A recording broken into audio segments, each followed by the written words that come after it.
لو سألت أي حد في المنيرة عن بيت أبو الدهب هيقولك ده البيت اللي في آخر شارع النيل اللي محدش بيقرب منه. ولو سألته ليه هيقولك مش عارف، بس الناس بتقول حاجات. خالد كان دايما من النوع الفضولي، النوع اللي مش بيقتنع بالكلام اللي الناس بتقوله، لازم يشوف بعينيه. وزين ومروان أصحابه من أيام الجامعة، كانوا دايما مع بعض في أي حاجة.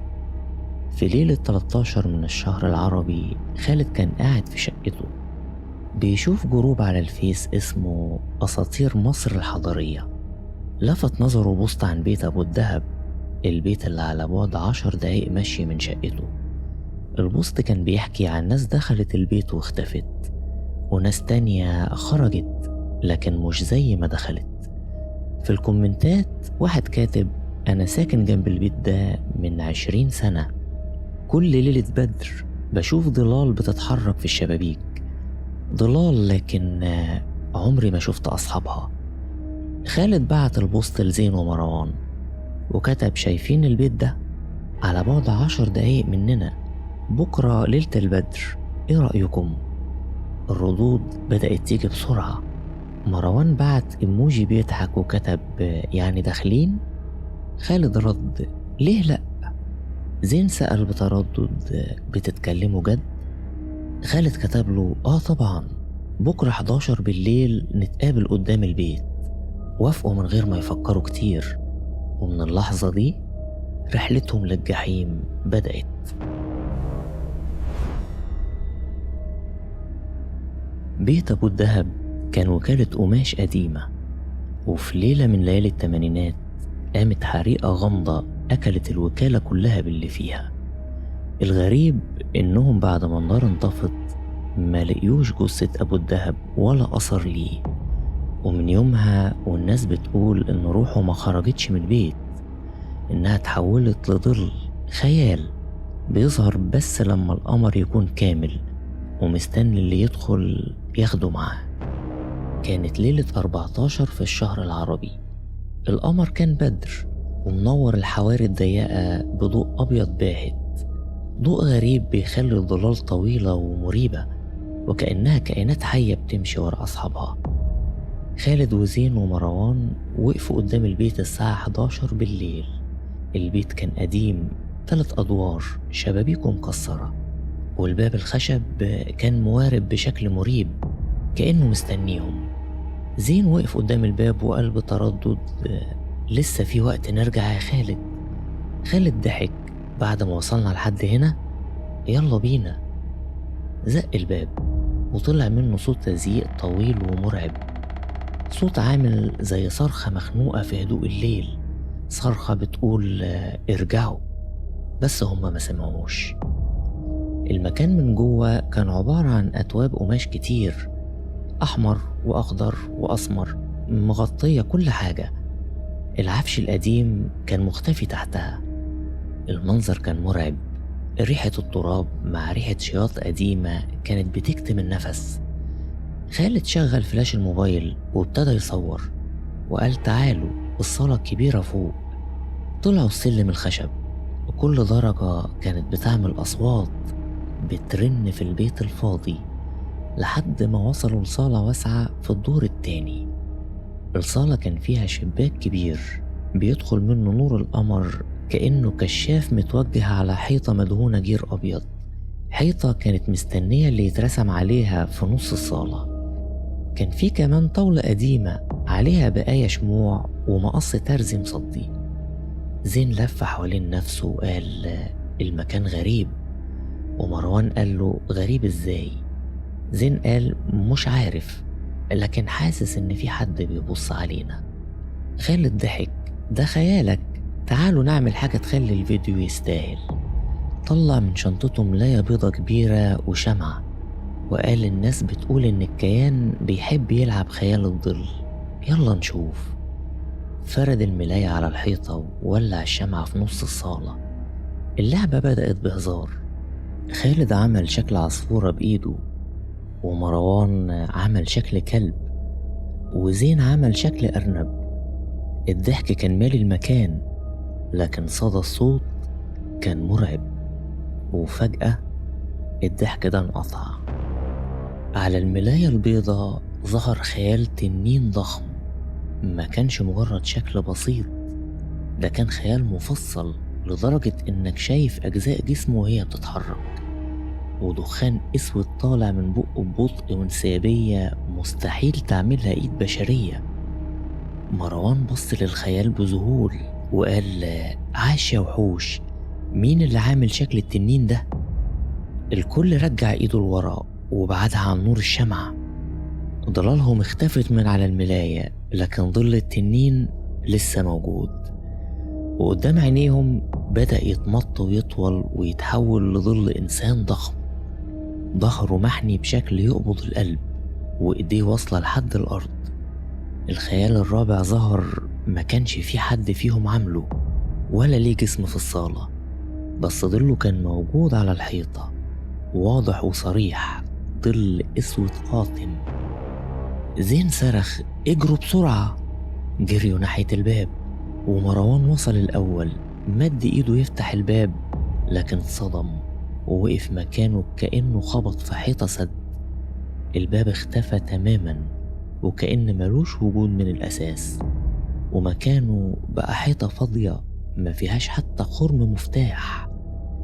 البيت اتحول لسجن مقفول عليهم، وما بقاش قدامهم غير الحيطة اللي عليها الخيال الرابع اللي بيبص لهم ببرود. فجأة صوت عميق ملا الصالة: خليكم معايا. التلاتة اتجمدوا في مكانهم.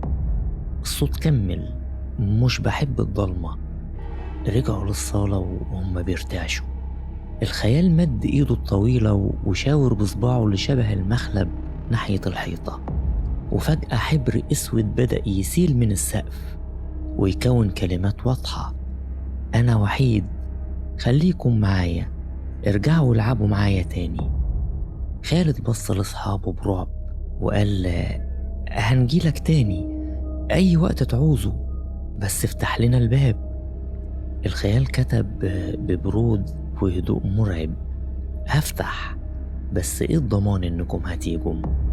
الصمت ساد المكان، والشباب بيبصوا لبعض بذهول، لحد ما الخيال شاور بإيده على مقص الترز القديم وكتب تاني بخط مهزوز: علشان تخرجوا سيبوا رهن.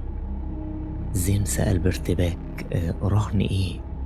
الخيال شاور على ظلهم اللي على الأرض وكتب على الحيطة: حتة صغيرة من ظلكم علشان أضمن بيها إنكم راجعين. الخيال ما كانش عاوز دم، لكن كان عاوز حتة من ظلهم. خالد اللي كان ميت من الرعب مسك المقص وإيده بترتعش وبدأ يقص ظل ياقة قميصه من على الحيطة. زين قص ظل كم الجاكيت، ومروان قص ظل طرف البنطلون. وفي اللحظة اللي المقص لمس فيها ظلهم سمعوا صوت زي صوت قماش حقيقي بيتقطع، لكن الصوت كان طالع من جوه جسمهم. بمجرد ما قصوا القطع التلاتة الباب ظهر فجأة واتفتح. جريوا في الشارع وهم مش مصدقين انهم شموا ريحة الهواء مرة تانية. طلعوا على القهوة. النهار كان بدأ يطلع والناس رايحة وجاية. ايه الرعب اللي شفناه ده؟ اللي حصل جوه ده ما كانش طبيعي. خالد قال: فعلا ما كانش طبيعي، بس المهم اننا خرجنا ومستحيل نرجع له تاني برجلنا مهما حصل. خالد جه يطلب شاي من القهوجي، لقى نفسه بيتكلم بطريقة غريبة، كلامه بيطلع متلخبط، صوته بيفلت منه ويطلع زقزقة مضحكة غصب عنه. مروان وزين بصوا لبعض في استغراب، والقهوجي فضل يضحك، والناس اللي قاعدة بدأت تتريق وتتغامز عليه. وخالد حس بكسرة نفس وذل عمره ما تخيله. هيبته اتقصت مع ظل الياقة. زين اللي كان ترزي شاطر وصنايعي ايده تتلف في حرير راح محله الصبح. جه يمسك الإبرة علشان يخلص قميص لزبون، لقى ايده تقيلة كأنها حديد، وكل ما يحاول يركز ايده تترعش وتبوظ القماش. وفي ساعة واحدة بوظ 3 أتواب قماش غالية. بركة إيده ومهارته اتقصت مع ظل كمه. أما مروان اللي حياته كلها كانت رياضة وجري، راح التراك كالعادة. أول ما بدأ يجري حس إن رجليه زي الخشب، مش قادر يرفعها سنتيمتر واحد من على الأرض. بقى بيمشي ببطء كأنه شايل جبل فوق كتافه، وبقى ينهج من أقل خطوة. قوته وثباته اتقصوا مع طرف بنطلونه. الشهر عدى عليهم كأنه جحيم، 4 أسابيع من العذاب والانتظار. وأخيرا ليلة البدر رجعت، ورجعوا هم كمان للبيت لكن مجبورين. دخلوا الصالة، نفس المكان، نفس الشعور البارد. الخيال كان مستنيهم وكتب لهم على الحيطة: وحشتوني. الخيال مد صوابعه اللي شبه الإبر الطويلة وبدأ يسحب خيوط سودا رفيعة من ضلمة الأركان، وبحركات سريعة وانسيابية بدأ يخيط القطع المقطوعة في ظلهم تاني. في ثانية واحدة خالد صوته رجع رزين، وزين ايده ظبطت، ومروان حس بالنشاط بيجري في عروقه من تاني. قضوا الليلة بيلعبوا مع الخيال، مش عشان عاوزين لكن علشان خايفين يرفضوا. الخيال كان بيعمل أشكال غريبة على الحيطة ويضحك وهم بيمثلوا إنهم مبسوطين، بس الحقيقة كانوا بيعدوا الدقايق لحد ما الفجر يجي ويخرجوا. ومع قرب أذان الفجر الخيال كتب: هترجعوا تاني؟ بصوا لبعض وقالوا له: أكيد. الخيال كتب وهو بيشاور على المقص: الوعود بتتنسى، لو عايزين تخرجوا سيبوا ضمان جديد يربطكم بالمكان، حتة تانية أشيلها عندي علشان أضمن بيها إنكم راجعين. المرة دي فكروا بذكاء، أو هم اللي افتكروا كده. مروان قرر يقص ظل جيب البنطلون، وخالد قص ظل زراير القميص، وزين قص ظل حزام الجاكيت. افتكروا ان دي حاجات شكلية مش هتأثر، بس لما خرجوا الكارثة كانت ألعن. مروان اللي قص ظل جيبه بقى أي فلوس تدخل جيبه بتضيع، يصرفها في مصيبة أو تقع منه، بركة ماله راحت. خالد اللي قص ظل الزراير أسراره كلها بقت على المشاع، أي كلمة يهمس بيها في سره حتى الناس كلها بتعرفها، كأن نصيبه من الستر انتهى. انطرد من شغله لما سر مشروع كبير اتسرب منه، مع انه ما حكاش حاجة لحد. وزين اللي قص ظل الحزام لقى سنده في الدنيا راح، اهله اصحابه قلبوا عليه من غير سبب وبقى وحيد. وهكذا بقت حياتهم عبارة عن انهم بيرجعوا ليلة 14 ياخدوا اللي ناقصهم ويسيبوا حتة جديدة علشان يعرفوا يخرجوا. ظل الجيوب، ظل الأحزمة، ظل الأطراف، وحياتهم برا البيت كانت بتتحول لجحيم أكبر. في ليلة وهم قاعدين في شقة خالد بيأسوا ومحطمين، خالد طلع ورقة قديمة من جيبه: لقيت دي في البيت آخر مرة، كانت موجودة في درج قديم. مروان سأل بصوت تعبان: فيها إيه؟ خالد قرأ بصوت عالي: اللعنة بتنكسر لو جمعت ظلالك المقطوعة كلها ورجعتها لجسمك في نفس اللحظة.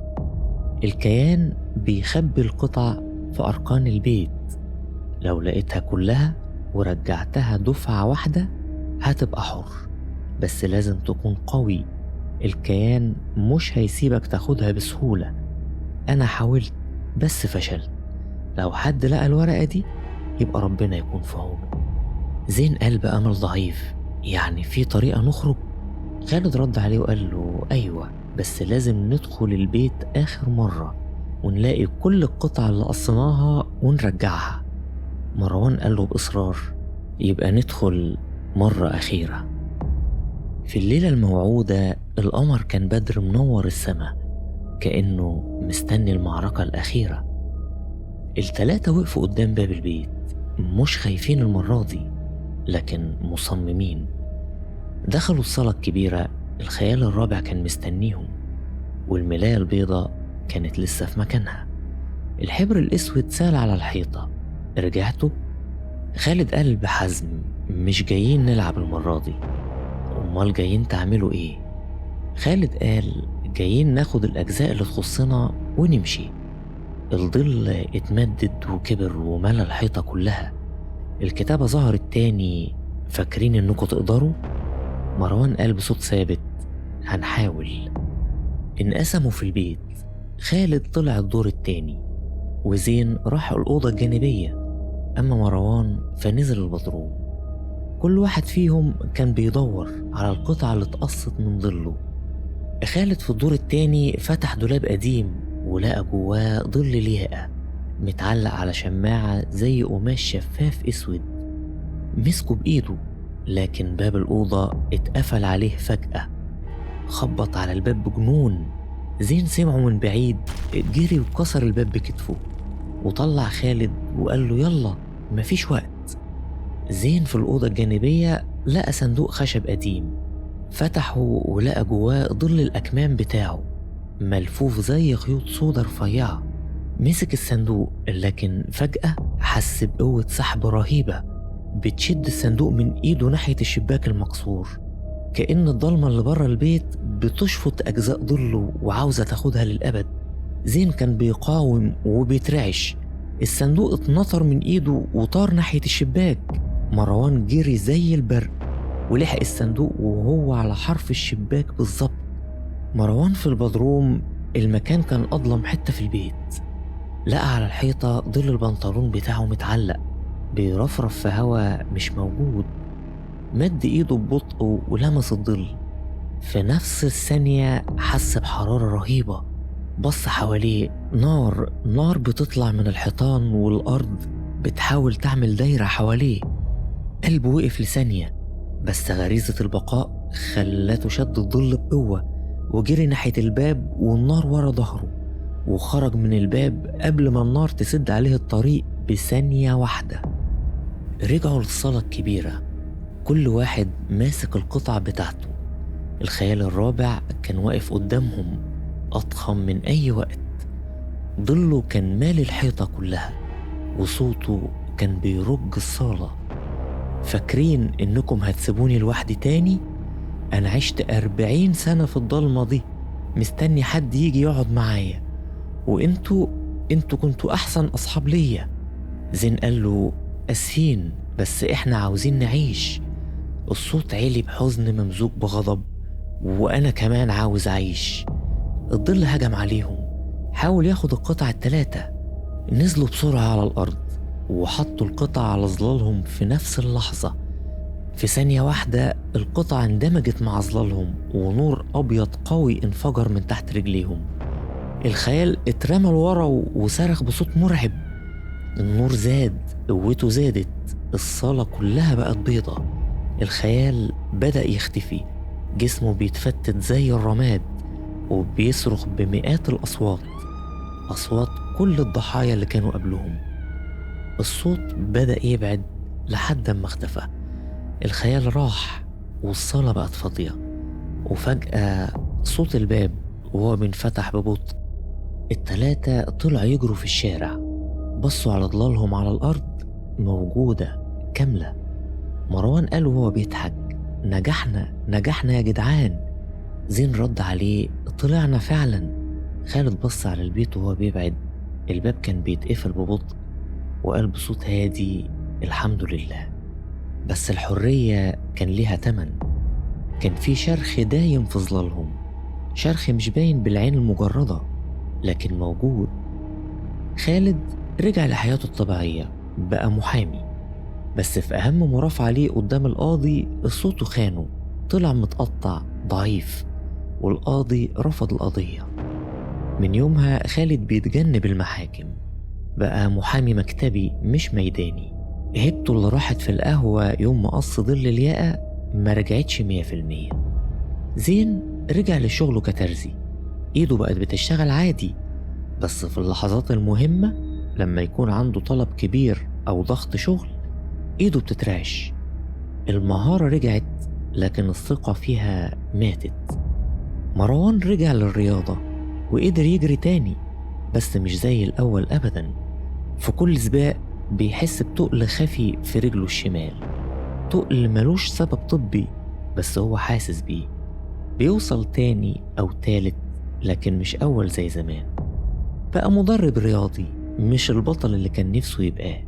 القوة رجعت لكن البطولة راحت. اللعنة انكسرت لكن الكسر ساب شرخ. النجو لكن كان فيه تمن. اتعلموا إن في أبواب لو اتفتحت مرة عمرها ما بترجع زي ما كانت تاني، وبعض الظلال حتى لو رجعت بيفضل فيها حتة ناقصة للأبد. دي كانت حكايتنا، فهل كانت مجرد خيال؟ القرار ليكم. ما تنسوش تعملوا إعجاب واشتراك لمتابعة المزيد من الأسرار. خلوا بالكم من نفسكم، الأبواب المقفولة مش دايما أمان. أشوفكم في القصة الجاية، والسلام عليكم ورحمة الله وبركاته.